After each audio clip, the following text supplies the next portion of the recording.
Hello दोस्तों, मैं वेद प्रकाश स्वागत करता हूं आपका प्रकाश क्लासेस में। और बगैर किसी देरी के हम लोग पहुंचते हैं अपने टॉपिक पर। हम लोग आज स्टार्ट करने जा रहे हैं मैथ का एकदम बिल्कुल स्टार्टिंग से, और कॉन्सेप्ट क्लियर करते हुए हम लोग चलेंगे। देखिए, सबसे पहले हम लोग लेखपाल, सुपर टेट और यूपी पुलिस, इन तीनों के लिए मैथ्स लेकर चल रहे हैं। मैथ की ये पहली क्लास है और एकदम बहुत ही फंटास्टिक होने वाली है। आप लोग वीडियो को बिल्कुल अंत तक जरूर देखिएगा। और एक चीज़ ध्यान रखिए, अगर पूरा मैथ फ्री ऑफ कॉस्ट पढ़ना है एकदम, तो चैनल को सब्सक्राइब जरूर कर लीजिए, क्योंकि आप चैनल को सब्सक्राइब कर लेंगे तो जो भी वीडियो हम बनाएंगे वो आप तक बगैर किसी हेजिटेशन के एकदम नोटिफिकेशन दन से पहुंचेगा। और जैसे ही आपके पास नोटिफिकेशन आए तुरंत वीडियो को देखिए और नोट्स जरूर बनाते चलिए, क्योंकि कॉन्सेप्ट को थोड़ा सा क्लियर करते हुए चलेंगे तो बहुत अच्छे से मज़ा आएगा पढ़ने में। और देखिए, रेखागणित हम लोग इसलिए स्टार्ट कर रहे हैं, मैंने आपको बताया भी था कि अगर हम लोग अंकगणित और बीजगणित को पहले स्टार्ट करेंगे तो जो लास्ट में परीक्षा नज़दीक आती है तो यही वाला टॉपिक छूट जाता है। और लेखपाली की परीक्षा में, सुपर टेट और यूपी पुलिस में देखिए यहाँ से बहुत अच्छे प्रश्न आने वाले हैं। तो रेखागणित में हम लोग क्या क्या चीज़ पढ़ेंगे, थोड़ा सा कॉन्सेप्ट को क्लियर कर लेते हैं। देखिए, क्षेत्रफल में, रेखागणित में दो चीज़ें आती हैं, एक तो क्षेत्रफल आता है और दूसरा आता है आयतन, यानी कि मेंसुरेशन जिसे हम लोग बोलते हैं। ठीक है, तो इसमें हम लोग पहले क्षेत्रफल वाला एरिया कवर करेंगे, क्षेत्रफल पढ़ेंगे। क्षेत्रफल को इंग्लिश में कहते हैं एरिया। ठीक है, यहाँ से क्षेत्रफल में जो क्वेश्चंस पूछे जाते हैं तो सबसे ज़्यादा पूछे जाते हैं त्रिभुज से, आयत से, वर्ग, समचतुर्भुज, षटभुज, ठीक है, समलंब चतुर्भुज और वृत्त और त्रिज्यखंड, इन पे आधारित प्रश्न आते हैं। आप लोग नोट करते चलिए, सारी चीज़ें पहले क्लियर कर लेंगे और उसके बाद ही हम लोग आगे बढ़ेंगे। कोई कॉन्सेप्ट क्लियर नहीं होता है तो कमेंट करके बताइए, उसके लिए हम अगली वीडियो में जरूर क्लियर करेंगे। ठीक है, तो थोड़ा समझ लीजिए, त्रिभुज, आयत, वर्ग, समचतुर्भुज, समषटभुज, समलंब चतुर्भुज, वृत्त, त्रिज्यखंड और इस पे आधारित जो भी प्रश्न होते हैं उन सबको हम लोग इसमें क्लियर करेंगे। अब दूसरी बात आती है कि प्रश्न पूछा कैसे जाता है। ठीक है, एरिया का क्वेश्चन कैसे आते हैं, क्वेश्चंस का अगर हमें पता होगा। मैथ को देखिए हमेशा तार्किक होता है, गणित गणित तार्किक होता है, इसीलिए गणित को जो है थोड़ा सा तर्क करके पढ़िए। आप रटने का प्रयास ना करिए, अगर रटेंगे ना तो समझ में नहीं आएगा। और कॉन्सेप्ट क्लियर करते हुए चलेंगे तो बहुत अच्छे से समझ में आएगा।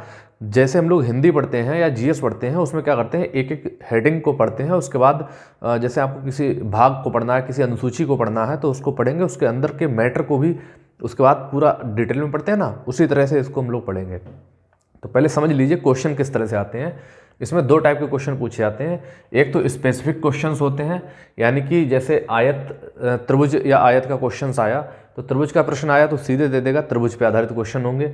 आयत के होंगे तो सीधे आयत पे आधारित क्वेश्चन होंगे। वर्ग, समचतुर्भुज, यानी कि जिस आकृति पे भी आधारित क्वेश्चन होंगे तो डायरेक्ट उसी आकृति के क्वेश्चन आपको मिलेंगे। और टाइप 2 में क्वेश्चन ऐसे आते हैं जैसे आयत और वर्ग दोनों पे आधारित क्वेश्चन आ जाते हैं। मतलब एक ही क्वेश्चन में आयत और वर्ग दोनों के बारे में कहेगा और उसमें से बाद में पूछ लेगा जो भी उसे पूछना होगा। ठीक है, आयत और वृत्त इन दोनों पे आधारित क्वेश्चन आ जाते हैं।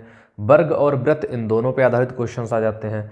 त्रिज्यखंड, प्रतिशतता और अनुपात, इतने टाइप के क्वेश्चंस आते हैं। एक तो स्पेसिफिक क्वेश्चन होगा, यानी कि त्रिभुज के बारे में दिया है तो त्रिभुज के बारे में पूछेगा। दूसरा, त्रिभुज और आयत को मिक्स कर देगा एक ही में, आयत और वर्ग को मिक्स कर देगा, वर्ग और वृत्त को मिक्स कर देगा, यानी कि मिक्सचर वाले क्वेश्चन। तो 2 टाइप के क्वेश्चंस होते हैं, स्पेसिफिक क्वेश्चंस और मिक्सचर वाले क्वेश्चन। ठीक है, इन सबको हम लोग पढ़ेंगे सेपरेट, बहुत अच्छे से पढ़ेंगे। तो चलिए पहले हम लोग त्रिभुज स्टार्ट करते हैं। तो त्रिभुज में पहले थोड़ा समझ लीजिए त्रिभुज होता क्या है। अगर कहीं आपको समस्या आ रही है तो बिल्कुल मुझे कमेंट करके बताइए, आपके कमेंट को पूरा गौर से देखा जाएगा, रिप्लाई भी जरूर दूंगा कमेंट का, अगर आप लोग वास्तविकता में सही कमेंट करेंगे, यानी कि कोई बात क्लियर नहीं समझ में आ रही है तब। ठीक है, तो त्रिभुज है, त्रिभुज को हम लोग पढ़ेंगे। तो देखिए, त्रिभुज 3 भुजाओं की आकृति होती है, ये तो आप लोग जानते ही हैं। ठीक, त्रिभुज में 3 भुजाएं होती हैं और 3 कोण होते हैं। एक कोण ये हो गया जिसे हम लोग बी कोण हो गया, एक ये सी कोण हो गया और ये हो गया ए कोण। ठीक है, अब 3 हमने ए बी सी एक त्रिभुज बना दिया। ए के सामने की भुजा ए कहलाती है, बी के सामने की भुजा बी कहलाती है और सी कोण के सामने की भुजा सी कहलाती है। ये तीनों भुजाएं हो गई। ठीक है, त्रिभुज में 3 भुजाएं होती हैं, नोट कर देता हूं। ठीक, और 3 ही कोण होते हैं। 3 भुजाएं हो गई और 3 कोण हो गए, और तीनों कोणों का जो योगफल होता है, ठीक है, तीनों कोणों का योगफल, तीनों कोणों का जो योग होता है वो होता है 180 अंश। यानी कि त्रिभुज के तीनों कोणों का योगफल 180 अंश होता है। और त्रिभुज के जो क्वेश्चंस आते हैं वो ज़्यादा टाइप के नहीं आते हैं। एक तो इस तरह के आएंगे, त्रिभुज की तीनों भुजाएं अलग अलग होंगी, यानी कि ए, बी और सी, पहला टाइप हो गया। दूसरा टाइप समकोण त्रिभुज आ जाएगा, यानी कि आधार और लंब वाले क्वेश्चंस आ जाएंगे, ठीक है। और तीसरे टाइप में आएगा समबाहु त्रिभुज। तो तीनों टाइपों को हम बहुत अच्छे से पढ़ेंगे, ठीक है। तो यहाँ त्रिभुज हो गया ABC, इसकी 3 भुजाएं हो गई और 3 कोण हो गए, और तीनों कोणों का जो योगफल हो गया वो हो गया 180 अंश। इतनी बात क्लियर कर लीजिए। कभी कभी क्वेश्चन इसी पे आधारित आ जाता है कि त्रिभुज के तीनों कोणों का योगफल कितना होता है। तो त्रिभुज के तीनों कोणों का जो योगफल होता है वो होता है 180 अंश, ठीक। अब थोड़ा सा और समझिए कि दे रहे हैं कि यदि किसी त्रिभुज की भुजाएं ABC हों तो त्रिभुज का अर्ध परिमाप क्या होगा, ठीक है।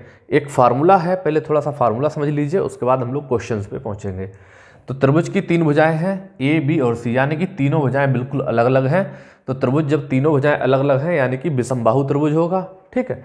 जब तीनों भुजाएं अलग अलग हो जाएंगी तो विषमबाहु, तीनों भुजाएं बराबर होंगी तो समबाहु, और 2 भुजाएं बराबर होती हैं तो समद्विबाहु कहलाता है। तो ये त्रिभुज जिसकी तीनों भुजाएं अलग अलग हैं वो कहलाता है विषमबाहु त्रिभुज।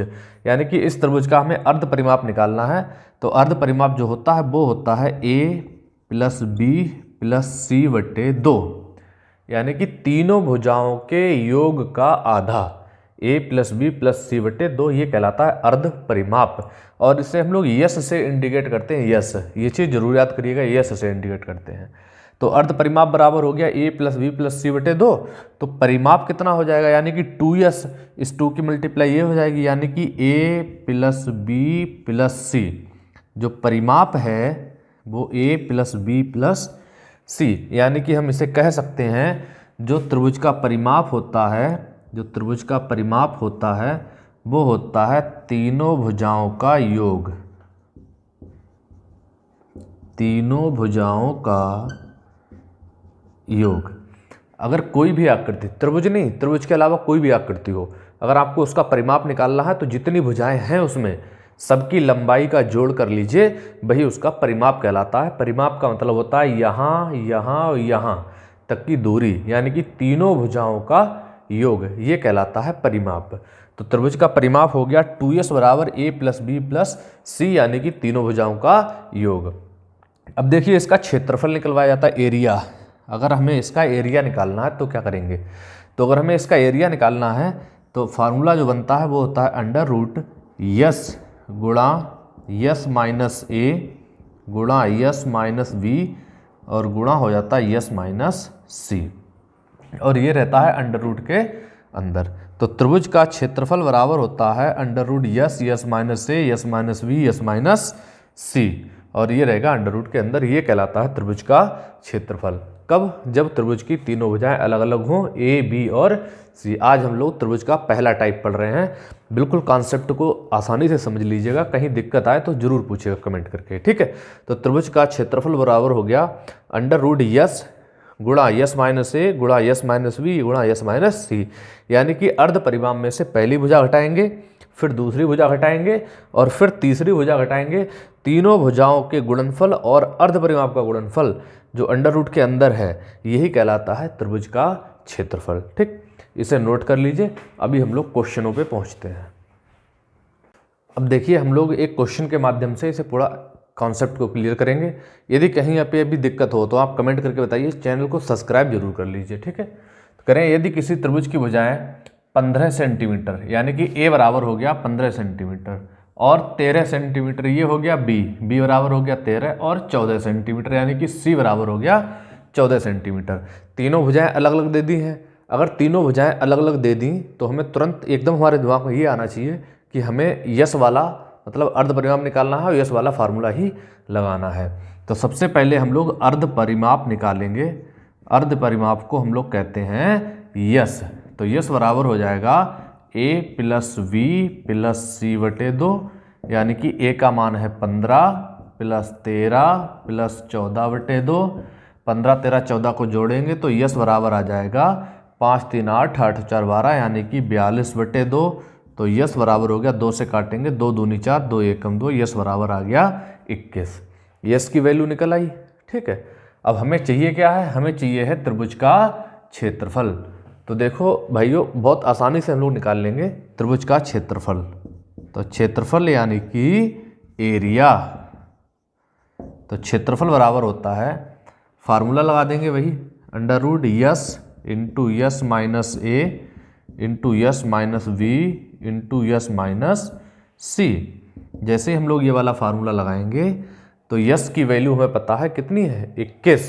तो यस की वैल्यू रखेंगे 21 गुणा 21 माइनस ए, यानी कि 21 में से हम घटाएंगे 15। यस माइनस ए है ना, तो 21 में से 15 चलेगा, कितने बचे 6, 15 और 6 21 होते हैं। यस माइनस वी यानी कि 21 माइनस 13, 21 में से 13 चलेगा, कितना बचा 8। ठीक, फिर है यस माइनस सी यानी कि 21 माइनस 14, और 21 में से 14 के कितने बचे 7। ठीक, अब हमें क्या करना है, जब भी 21, 6, 8 और 7 इस तरह की संख्याएं आएंगी तो आप लोग इनकी गुणा नहीं करेंगे, हम इनको अभाज्य गुणनखंडों में तोड़ लेंगे, यानी कि छोटे से छोटी संख्याओं के गुणनखंडों में। जैसे ही आप इन्हें अभाज्य गुणनखंडों में तोड़ेंगे तो देखो 21 को हम लोग लिख सकते हैं 3 गुणा 7। ठीक, 3 गुणा 7। 6 को लिख सकते हैं 3 गुणा 2। भाई 21 को हमने लिख लिया 3 गुणा 7, 6 को लिख लिया हमने 3 गुणा 2, और 8 को हम लिख सकते हैं 2 गुणा 2 गुणा 2, यानी कि 2 दूनी 4 दूनी 8, और 7 को 7 ही रहने दीजिए। अब देखो अंडर रूट से बाहर हमें निकालना है, तो जब भी अंडर रूट से बाहर निकालेंगे तो जोड़ा बना लेंगे, जिसका जोड़ा बन जाएगा वो संख्या अंडर रूट के बाहर आ जाएगी, जिसका जोड़ा नहीं बनेगा वो संख्या अंडर रूट के अंदर रहेगी। यानी कि देखो इस 3 का जोड़ा जो है इस 3 से क्लियर है, तो ये 3 हो गया बाहर। इस 7 का जोड़ा इस वाले 7 से क्लियर है, यानी कि 7 हो गया बाहर। ठीक है, और एक जोड़ा देखो ये हो गया, एक जोड़ा ये हो गया, यानी कि 2 गुणा 2। अब इनकी गुणा कर लेंगे हम लोग, 7 या 21, 21 दूनी 42, और 42 दूनी कितने हो गए 84, यानी कि जो क्षेत्रफल आया है वो आया है 84 वर्ग सेंटीमीटर। ठीक, यही हमारा होगा त्रिभुज का क्षेत्रफल, यानी कि हम लोग आसानी से इसे ज्ञात कर सकते हैं। क्लियर हो गया होगा कि क्षेत्रफल निकाला, s, s minus a, s minus b, s minus c. S की वैल्यू रख ली 21, 6, 8 और 7। तो 21 के गुणनखंड कर लिए 3 सत्ते 21, 6 का गुणनखंड कर लिया 3 दूनी 6, 8 का गुणनखंड किया 2 दूनी 4 दूनी 8, और 7 तो ही है। तो अंडर रूट से बाहर हमें निकालना है, तो इनके हम लोग क्या करेंगे, जोड़े बना लेंगे। 3 का जोड़ा 1 हो गया तो एक संख्या बाहर आ गई, 7 का जोड़ा 1 हो गया तो 7 बाहर आ गई, और 2 के 2 जोड़े बन गए तो 2 गुणा 2, यानी कि 7 या 21 दूनी 42 दूनी 84 वर्ग सेंटीमीटर, यही हमारा क्षेत्रफल हो गया। क्लियर हो गया होगा, नहीं तो हम लोग अगले क्वेश्चन पे बढ़ते हैं आगे। अब देखो बच्चों, अगला प्रश्न है हमारा कि उस त्रिभुज का क्षेत्रफल कितना होगा जिसकी भुजाएं 9 सेंटीमीटर, 10 सेंटीमीटर और 11 सेंटीमीटर लंबी हैं। यानी कि 9 सेंटीमीटर होने का मतलब हो गया ये भुजा हमारी ए हो गई, और 10 सेंटीमीटर का मतलब ये भुजा हमारी बी हो गई, और 11 सेंटीमीटर का मतलब ये भुजा हमारी सी हो गई। तीनों भुजाएं दी हुई है और हमें निकालना है त्रिभुज का क्षेत्रफल। तो हम बहुत आसानी से त्रिभुज का क्षेत्रफल निकाल लेंगे। ये प्रश्न देखिए आपका 10+2, एसएससी का जो 10+2 का एग्जाम होता है उसमें 2012 में भी आया है, 2014 में भी आया है और 2018 में भी आया हुआ है। ये 3 बार का आया हुआ क्वेश्चन, बहुत इंपॉर्टेंट क्वेश्चन है। एक एक प्रश्न कराऊंगा, वही प्रश्न कराऊंगा जो परीक्षा में आने वाले हैं। ठीक है, तो ये ABC तीनों भुजाएं दी हुई है, तो सबसे पहले हम लोग इसका अर्ध परिमाप निकालेंगे। ठीक, जब आप अर्ध परिमाप निकालोगे, अर्ध परिमाप का मतलब हो गया यस निकालोगे, यस की वैल्यू, और यस की वैल्यू आप लोग सभी जानते हैं a + b + c बटे 2 होती है, यानी कि तीनों भुजाओं का योग बटे 2। तो तीनों भुजाओं का योग करेंगे तो 11 और 10 21 हो गए, 21 और 9 कितना हो गया 30, यानी कि 30 बटे 2 करेंगे तो यस बराबर हो जाएगा, 2 से काटेंगे 30 को तो 15 आ जाएगा, तो यानी कि यस बराबर हो गया 15। यस की वैल्यू निकल आई 15 होती है। अब हमें चाहिए है इसका क्षेत्रफल, यानी कि एरिया। क्षेत्रफल चाहिए है एरिया, तो एरिया बराबर हो जाएगा, हम लोग सभी लोग जानते हैं अभी जैसा हमने पढ़ा था कि s into s minus a into s minus b into s minus c, ये एरिया हो गया। अब देखो कितनी आसानी से निकल जाएगा। यस की वैल्यू हमें पता है कितनी है 15 है, तो यस की मान हमने 15 रख लिया। अब यस माइनस ए यानी कि 15 में से 9 हटा दीजिए, यस माइनस ए यानी कि 15 में से 9 गया, कितना बचा 6। ठीक है, यस माइनस वी यानी कि 15 में से 10 घटा दिए, कितने बचे 5। और यस माइनस सी यानी कि 15 में से 11 घटा दिए, कितने रह गए 4। ठीक है, अब हम इसकी क्या कर लेंगे, हमने आपको बताया कि गुणा नहीं करनी है, गुणनखंड करने हैं, गुणा नहीं करनी, गुणनखंड करने हैं। 15 के गुणनखंड करेंगे तो हो जाएगा 5 तियाँ 15, 5 गुणा 3। 6 के गुणनखंड करेंगे तो बनेगा 3 गुणा 2, 3 दूनी 6। 5 जो है अभाज्य संख्या है, इसके गुणनखंड होंगे नहीं, वो वैसे ही लिख ली। और 4 के गुणनखंड करेंगे तो बनेंगे 2 गुणा 2, ये गुणनखंड हो गए। अब देखो जिसका जोड़ा बन जाए उसे वर्गमूल के बाहर ले लीजिए, यानी कि अंडर रूट के बाहर ले लीजिए। जिसका जोड़ा ना बने उसे अंडर रूट के अंदर छोड़ दीजिए। तो किसका किसका जोड़ा बन जाएगा, देखो एक 5 से जोड़ा, इस 5 का हो गया, यानी कि ये 5 बाहर आ गए। ठीक, और इस 3 का जोड़ा इससे क्लियर हो गया, देखो तो ये 3 बाहर आ गया। इस 2 का जोड़ा इस 2 से क्लियर है, देखो तो ये 2 बाहर आ गया। और ये 2 रह गया है, इसका जोड़ा किसी के साथ नहीं बनेगा, कोई संख्या खाली बची नहीं बची। जब नहीं बची तो इसका जोड़ा किसी के साथ नहीं बनेगा, इसके ऊपर अंडर रूट 2 ऐसे ही लगा लीजिए। ठीक है, अब गुणा करेंगे इनकी, 5 तियाँ 15, 15 दूनी 5 तियाँ 15, 15 दूनी 30, 30 हो गया। 5 तियाँ 15, 15 दूनी 30, तो ये हो गया 30 अंडर रूट 2 वर्ग सेंटीमीटर। ये हो गया हमारा त्रिभुज का क्षेत्रफल, एरिया। एक बार फिर से चेक कर लेते हैं। देखो यस की वैल्यू कितनी आ गई, हमें निकालनी है 11 और 10, कितने हो गए 21, और 21 और 9 30, यानी कि यस की वैल्यू आ गई 15। ठीक है, जब यस की वैल्यू 15 आ गई तो यस और एरिया हमें निकालना है, और जब एरिया निकालना है तो s, s minus a, s minus b, s minus c. तो यस की वैल्यू 15 है, 15 रख ली, गुणा यस माइनस ए यानी कि 15 में से 9 चले गए, कितने बचे 15 में से 9 गए, कितना बचा 6। 9 6 15 होते हैं। ठीक है, अब यस माइनस वी यानी कि 15 में से 10 गया, कितना बचा 5। अब यस माइनस सी यानी कि 15 में से 11 गया, कितना बचा 4। अब हम इसके गुणनखंड करेंगे, गुणा नहीं करेंगे, गुणनखंड करेंगे। 15 का गुणनखंड हो गया 5 तियाँ 15, 6 का हो गया 3 दूनी 6, 5 नहीं हो जाएगा, 4 का रहेगा 2 गुणा 2। अब देखो इस 5 का इस 5 से बन गया तो अंडर रूट के बाहर आएगा तो सिंगल 5 आ जाएगा। और इस 3 का देखिए 3 हो गया। ठीक है, और इस 2 का देखिए 2 हो गया, और ये 2 ऐसे ही रहेगा अंडर रूट के अंदर। तो 5 तियाँ 15 और 15 दूनी 30, 30 अंडर रूट 2। ये हो गया हमारा त्रिभुज का क्षेत्रफल। उम्मीद करता हूँ बहुत अच्छे से समझ गए होंगे। अब देखो टाइप चेंज करते हैं, दूसरे टाइप के क्वेश्चन बताते हैं इसी में कैसे होंगे, इसे नोट कर लीजिए पहले। देखिए अगला प्रश्न है, एक त्रिभुज का परिमाप 54 मीटर दिया हुआ है, परिमाप कि परिमाप जो है वो 54 मीटर है। ठीक है, और भुजाएं जो दी हुई हैं 5, 6 और 7 के अनुपात में दी गई हैं। भुजाएं भी दी हुई हैं 5, 6 और 7 के अनुपात में, और परिमाप भी दे दिया है 54 मीटर। और कहा है कि त्रिभुज का क्षेत्रफल बताइए, यानी कि एरिया आपको निकलवाया है। ठीक है, क्षेत्रफल निकलवाया है। ये प्रश्न एसएससी 2014-2017 में आया हुआ है, बहुत इंपॉर्टेंट क्वेश्चन चल रहे हैं, नोट जरूर कर लीजिए इन्हें। ठीक है, अब देखो यहाँ पे अगर हमें भुजाएं सीधे सीधे दे देता, वो भुजाओं को अनुपात में नहीं देता, यानी कि सीधे सीधे भुजाएं दे देता तो हम लोग बहुत आसानी से निकाल लेते। और चूंकि उन्होंने भुजाएं अनुपात में दे दी हैं और परिमाप दे दिया है, तब भी हम भुजाओं को निकाल लेंगे। हम जानते हैं कि त्रिभुज का जो परिमाप होता है, वो होता है तीनों भुजाओं के योग के बराबर, यानी कि a प्लस बी प्लस सी के बराबर होता है। तीनों भुजाओं को जोड़ लेंगे तो बन जाएगा त्रिभुज का परिमाप। तो आप तीनों भुजाओं को जोड़ लीजिए, तो देखो 6 और 5 कितने हो गए 11 हो गए, 11 और 7 कितने हो गए 18।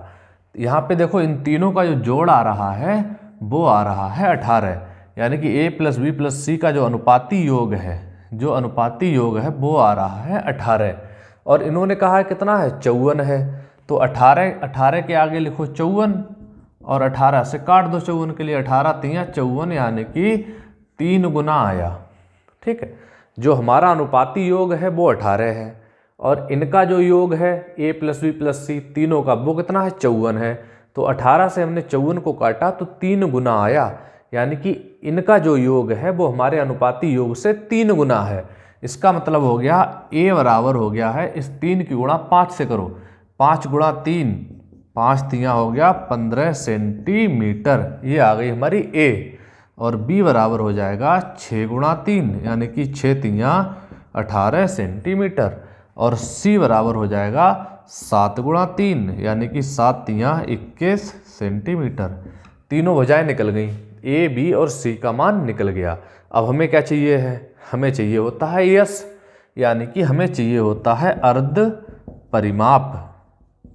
हम लोग अर्ध परिमाप निकालते हैं यस, तो यस बराबर होता है ए प्लस बी प्लस सी बटे 2 यानी कि तीनों भुजाओं के योग से आधा। ठीक है, तो यस बराबर हो जाएगा, तीनों भुजाओं का योग कितना है 21, 18 और 15, तीनों को जोड़ेंगे तो 54 होगा, यानी कि परिमाप उन्होंने दिया भी है 54 है, तो ये हो जाएगा 54 बटे 2 यानी कि यस बराबर हो गया, 2 से काटेंगे 2 दूनी 4, 2 सत्ते 14, यस का मान आ गया 27। जब यस की वैल्यू 27 आ गई और ए बी सी की वैल्यू हमें पता है तो हम यहाँ से एरिया निकाल लेंगे, यार एरिया यानी कि क्षेत्रफल। तो क्षेत्रफल बराबर हो जाएगा हमारा under root s into s minus a into s minus b into s minus सी।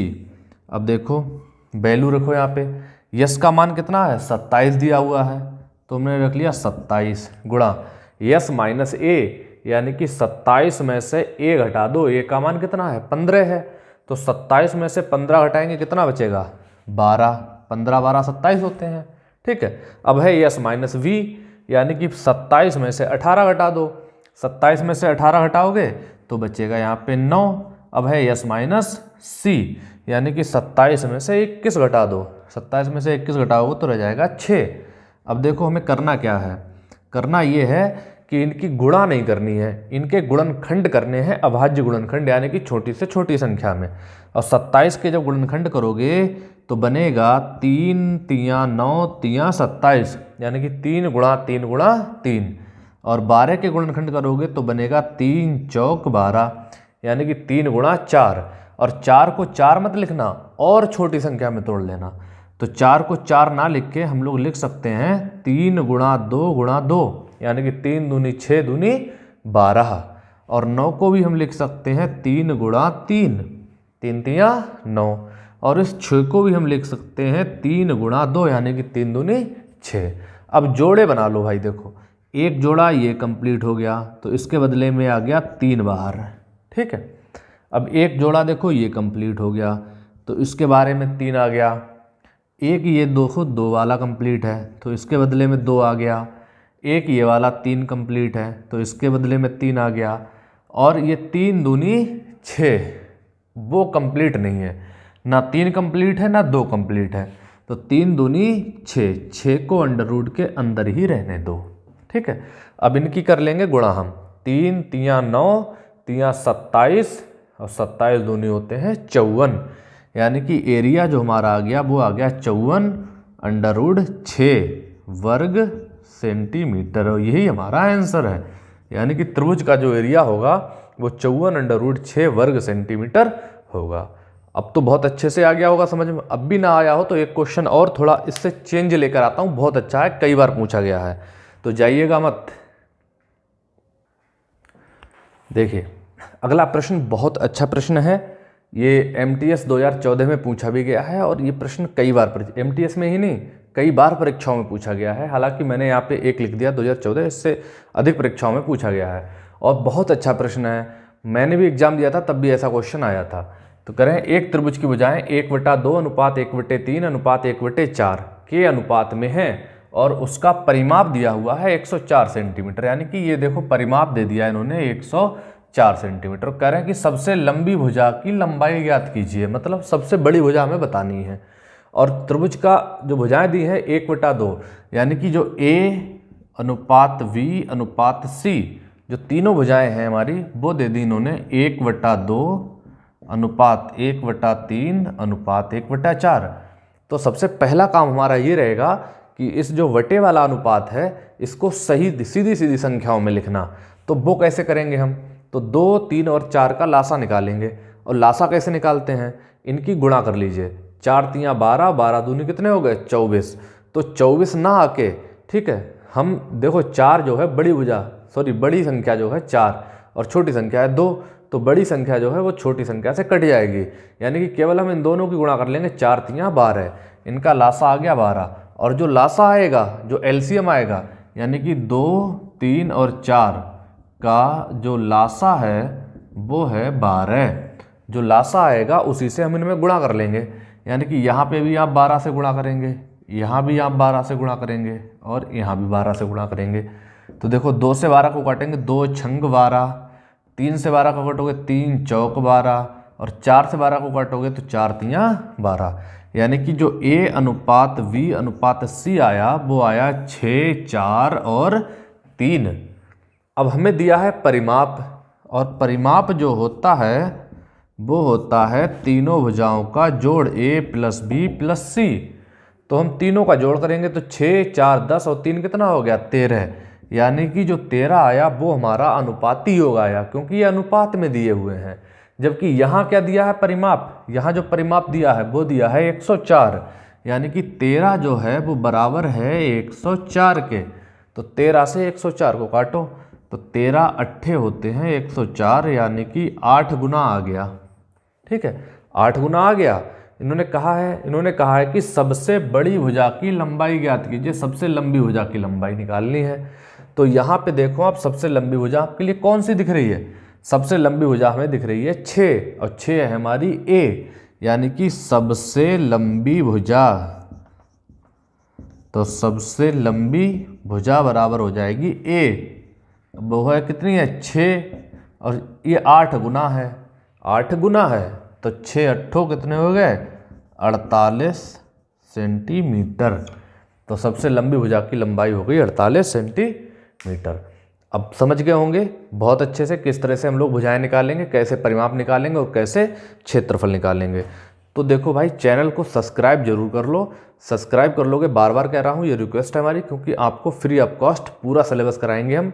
संविधान की वीडियो अपलोड की जा रही है, प्लेलिस्ट तैयार है उसकी, आप लोग चाहें तो सारी वीडियो पीछे से देख सकते हैं। ठीक है, और हिंदी की भी वीडियो बहुत जल्दी डालेंगे। ग्रामीण तैयार की जा रही है, ग्रामीण की वीडियो बहुत जल्दी आपको मिलने वाली है। ठीक है, और मैथ स्टार्ट हो गया है, डेली आपको 1 या 2 वीडियो मैथ की डेली मिलेंगी आपके लिए। तो चैनल को सब्सक्राइब करिए, मिलते हैं नेक्स्ट वीडियो में। जय हिंद दोस्तों।